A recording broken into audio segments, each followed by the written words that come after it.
All right, everyone. Good morning. It is Gary Ryan here with you on Saturday. So it's time for Saturday Summaries. We had a full slate of games last night. Before we get into this, I want to address again what is becoming a regular problem that the league needs to fix. And that is incorrect stats being recorded on the Fed web page. Did some digging, confirmation. These errors, again, are not on the off ice officials at the games. Okay. They are sending the correct information to the league. The league is recording things wrong. And then, they say, well, once a game report is closed out, nothing we can do. Lazy. Fix it. Okay. That said, let's get into the games. First, Battle of Michigan, Motor City traveling up to Port Huron, take on the Prowlers. And early on, it's all Motor City. Goals by TJ Sneath, his first day. And then Glenn Robitaille, he's been a recent addition. He's played very well. Motor City up 2-0, but in the three losses, the regulation losses that Motor City has, two of them, they had a 2-0 lead. So, yes, Liam Freeborn scores late in the first.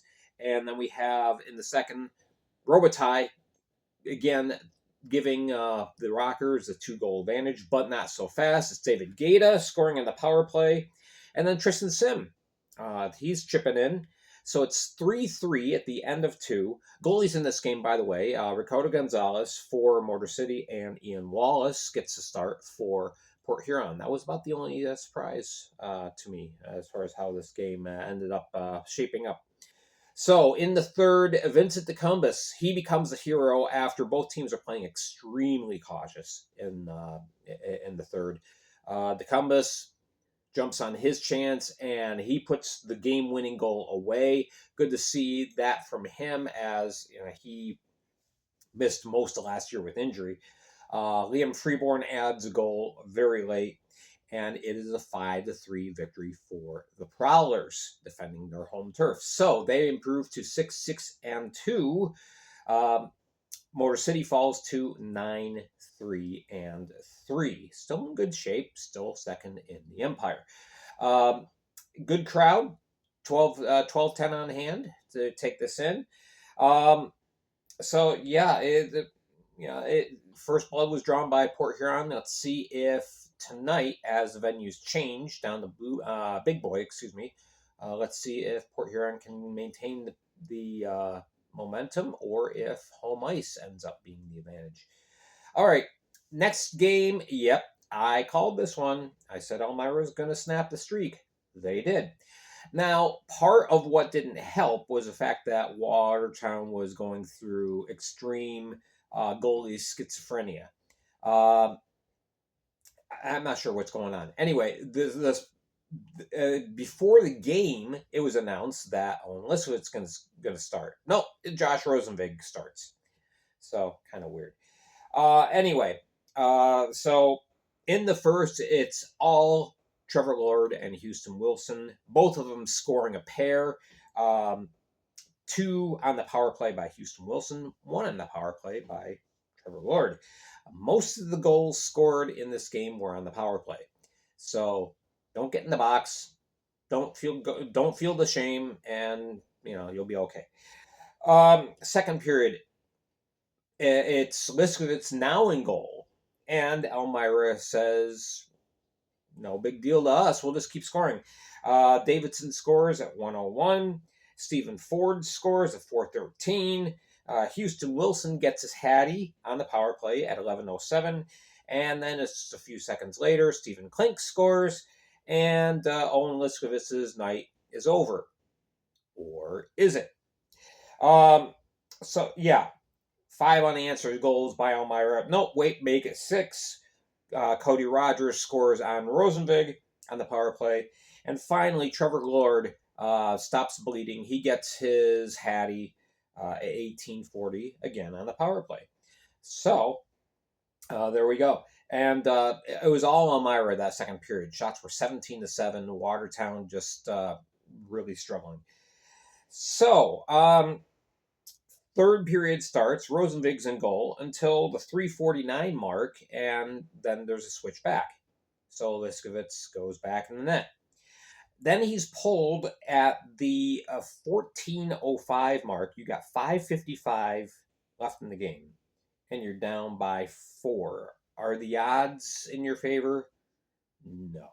So Vernace scores into the empty net at 14:13, and so Liskovitz finally goes back in the goal, and there we go. So yeah, 8-3 is the final. Almyra breaking the slide. They are now 4-9-0. Watertown dips 2 and even 6-6. So there's that. Now here was one of the games that the incorrect goaltender was listed by the league. It was not Joe Shepard. It was Anthony D'Alessio. But nonetheless. So the correct stats you're going to see from me. All right. Mississippi. They traveled to Columbus, take on the division-leading Columbus River Dragons, and the River Dragons just pour on tons of shots, and at the same time not allowing many for the Seawolves. So goalies in this game, yes, D'Alessio and Hogan. Justin McDonald gets the first 2 goals for Columbus in the first period to put Columbus up. And then Mississippi fights back in the second. Justin Barr and Lucas Helland, they score. It's like a tennis match. You go to the other side. Josh Pietrantonio, he scores. Go the other way.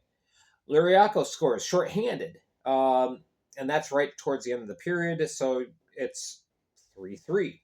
Then the third, Mississippi thinks they broke the cycle. Philip Wong scores at 3:42, but nope. Columbus just says we're taking over from here on out. We've had an Austin Doe sighting. Yes.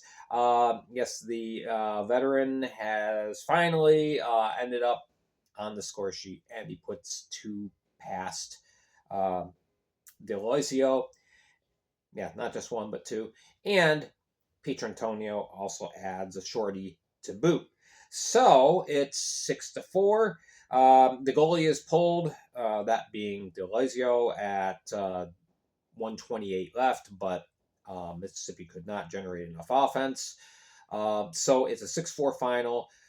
49 shots for Columbus, only 19 for Mississippi. Crowd of 2,800 on hand to see this one. Sam Turner had himself a great game. Mississippi did not lose because of him. He had 3 assists.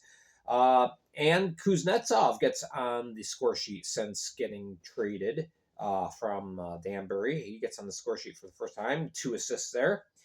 So D'Alessio stops 41 of 47. Colgan, not a good night, but it was enough. 15 of 19 in the saves. So Columbus improves to 10-1-2.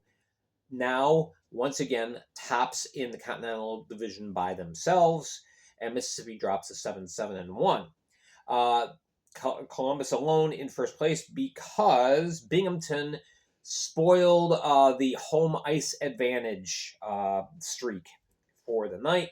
And this was a tough game. I tell you what, this was a battle.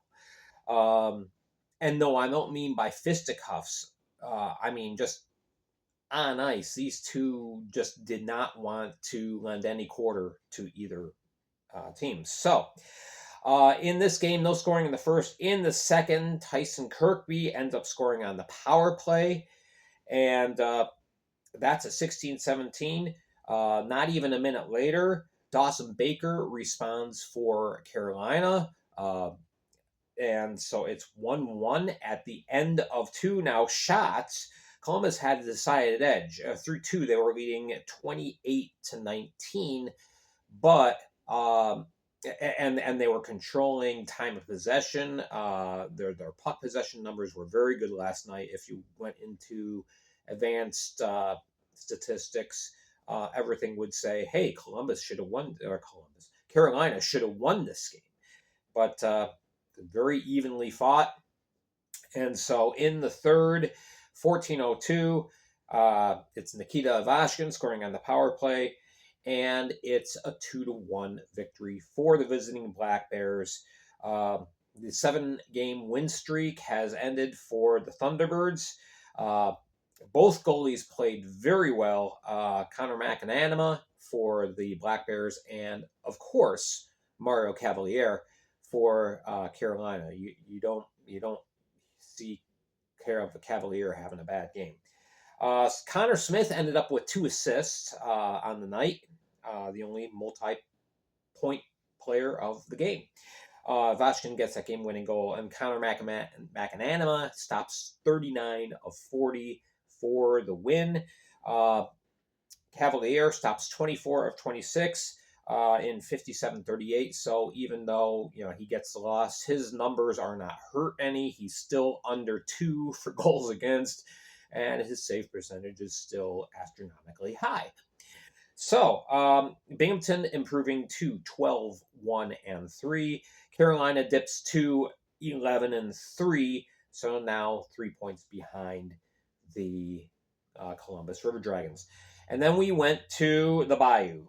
And here's another game in which the incorrect goaltender is listed by the league. Fix the problem. Can't say it enough. Fix the problem. Okay, so Blue Ridge comes in. This is a battle of the Bayou. It's an opportunity for the Zydeco to get out of the cellar. And they did. 3,600 on hand to enjoy this one. It's Connor Green in goal for the Blue Ridge Bobcats, which was correct. That was who was listed as a starter. Greg Hussey for the Zydeco.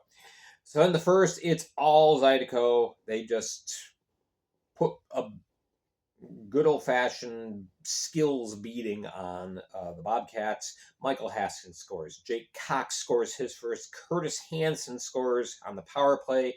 It's 3-0. And Connor Green's night is over. Or is it? In comes Christian Pavlas for the start of the second. Okay, which he was only credited on the league website with a little over 5 minutes played, but he played a majority of the time. Okay, so Jacob Wolf finally gets Bobcats on the board on the power play, but MJ Graham counters shorthanded, and Jake Cox gets his second. On that Jake Cox goal, Greg Hussey got an assist, so good for him. So it is now 5-1 at the end of 2. In the third, early on, Jacob Wolf does get on the board again on the power play, so he had 2 power play goals for the night. Games started getting pretty chippy. Late in the second, there was a scuffle, and 5 players decided to take on 5 players. And so that was dealt with. And then we had just a good old-fashioned brawl. But this time, nobody came off the bench. It was just confined to the people who were on the ice. But everybody was involved once again. And Pavlas ends up tangling with Greg Hussey.